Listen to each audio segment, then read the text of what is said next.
Hey, my name's Charles, and I want to share with you some early progress that I've made in a project.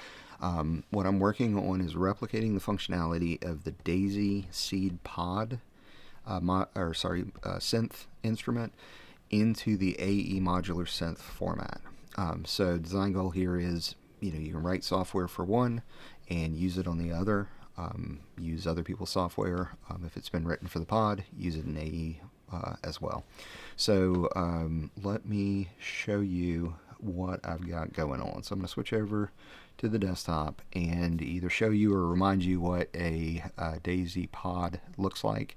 So the chip right here board is the Daisy seed itself, and then they use this Daisy Audio uses this seed in several different products that they make, and they sell this so that you can make your own projects and products with it. It's MIT licensed, all open source, which is awesome. So what this board does is it gives you switches and potentiometer, physical controls. This is an encoder plus the input-output ports. There's an SD card slot on here. Anyway, so this is a really cool board, and it's an instrument, full instrument, because I'll show you what it can do when I show you the other box. But bottom line is, this is what I'm trying to recreate in the AE Modular format. What's cool, I mentioned that they have this open source, so they provide the pinout diagram and the seed itself, pinout diagram, and then the schematic. This is the schematic of the pod, but they also have schematic of the seed. It's not a full schematic in some cases, couldn't reproduce it exactly, but what they've made public, I think, is enough that you can really use this in your own projects to a great advantage. Anyway, so this is the documentation for it. It's available on daisy.audio if you go check it out there. So I might have mentioned earlier, I did a video on how DIY friendly the AE modular format is. I'll put a link to that in the description, but just to give you an idea if you haven't seen that one yet, this is one of the modules that goes into the AE rack, and it's a breadboard, right? So it's been designed that you can use your own circuits, your own chips in the AE modular quickly and easily, just like this. So I love this about the company and the format. It's really cool and exciting. So let me show you. So kind of a joke here. This is what's called the breadboard, and notice the play on bread with the AE. So this is called the breadboard from the manufacturer Tangible Waves. Tangible Waves is the Robert Langer from Tangible Waves invented and published the AE modular format for other people to develop their own third-party modules on, and there are a good number of third-party developers starting to pop up. So that was the breadboard. I'm calling this the BRAEDBOX. It is larger, maybe larger or smaller than a BRAEDBOX. I don't know which way that goes. Anyway, so the only AE modular thing that I have in this right now is the master IO module. So this is power and input output, some really basic stuff. But the goal is to be able to shrink all of this that I have so far, and there's a good bit more that I've got to add.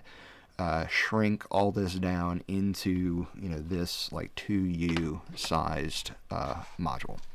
So that is the goal. So I'm gonna fire this thing up just to give you a quick idea of what you can do. And this has the before I plug it in, sorry, these lights are going to be really bright. They don't look nearly as bright in person, but when I plugged it in, I went, so anyway, bright light. This has the synth voice example firmware flashed onto it right now, and it is a very simple synth voice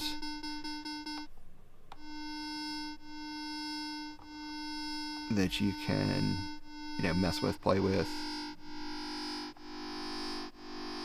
I like the red with that little halo in the video. Woo, it's fun. Anyway, so point of this is, that I've just done, you can do on the Daisy Pod. And like I said, this is early progress, but I've got one more thing to show you in the advancement that or I guess in the direction that I'm heading. And I can show you that over here on our website, the website. So this is clectric.diy. It's I hope it becomes, I want it to be an online makerspace for synth.diy community.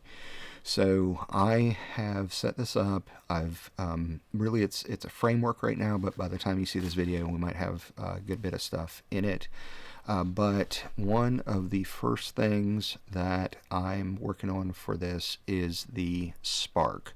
So the Spark is a Daisy Seed based module, and then I'm calling the firmware the FLUX. So you may be familiar with the grains module. It's Arduino based, if I remember correctly, and it is kind of the same idea. So this is the Daisy Seed version of that. So what I've done on this is I have uploaded the firmware. I will begin to later when I'm developing the software for it. So far it's just hardware. I'm using KiCad. I'm using open source everywhere that I can. That way, a low barrier to entry if you want to start building your own things with this. I talked some about the design goals already. This has already changed a good bit in my mind from what I think it's going to look like. It's not going to have the OLED screen because the pod doesn't have an OLED. Some of their other systems or things that they have does have a screen on it, but I'll talk here in a second about how I think we are going to address that. But like I said, we're really trying to replicate functionality of the pod. Doesn't have a screen. It's not going to have a screen built in. So that is what we've got there. So this is something that I'm really interested in to see how far it can go. And this brings us right back to that display. So I've got the idea to create what I'm going to call arcs.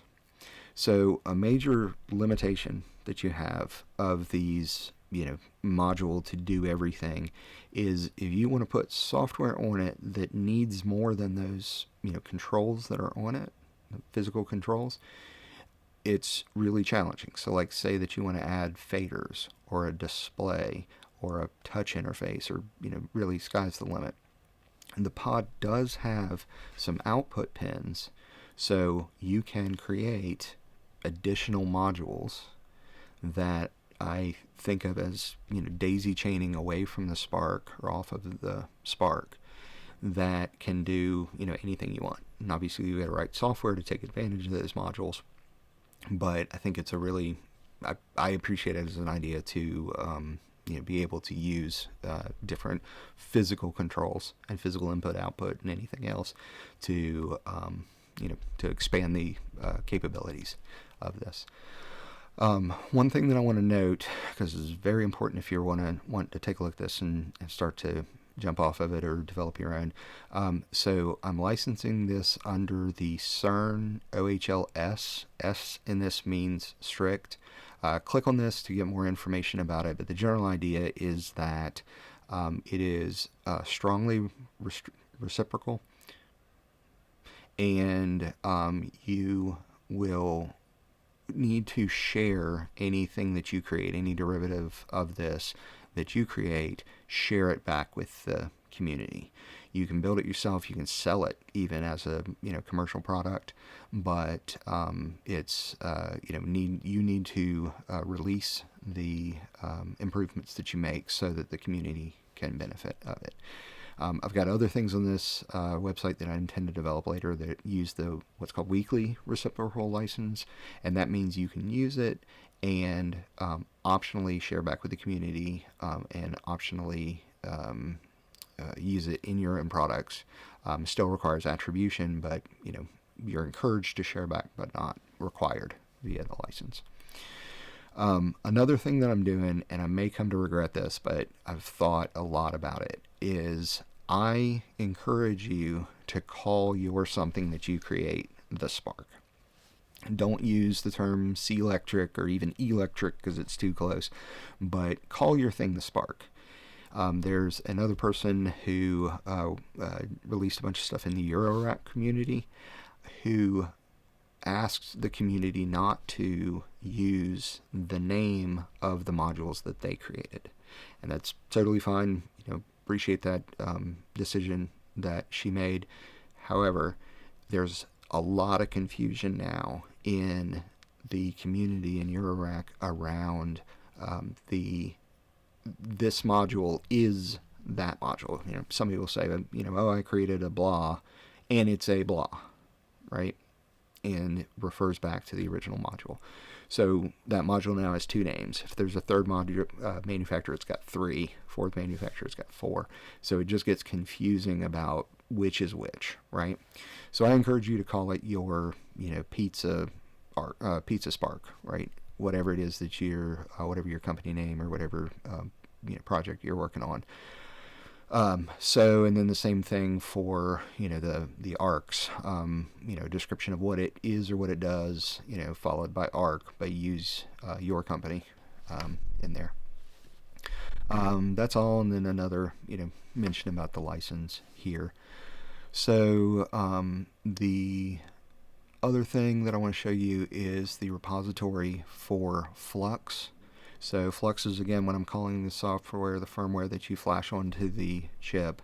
I've asked for some naming conventions here around and good headers so that we know what it is and what it does, including what hardware is supported. And I've asked for a naming convention. I do hope to support, well, Daisy Seed supports all of these types of software, firmware rather, so compiled in C++ or uses the pure data format language. And anyway, so point is that there's a naming convention here if you want to write your own. And because the software is really where the magic is as far as what you do with the hardware, I've set this up as MIT open source. So this is, you create your software, or you take software from here and you do anything that you want to build onto it. You don't have to share back. And if you do want to share back, if you submit a pull request to put your software that you've developed into this repository, it needs to be, MIT open sourced license to go with everything else. So, hopefully over time we're going to have, this set of hardware, the Spark, the arcs coming off of it, a large, hopefully, group of FLUX firmware that you can use on it, and, a fun community and fun new direction or new adventure in the AE modular format. So anyway, that's all I wanted to share about this. Please, add some comments about what you think about this, where we're going, if I'm, heading in the wrong direction, or if you've got other ideas, especially around the licensing. And anyway, look forward to working with you on this. It's going to be fun. Take care. Bye. My name is Charles.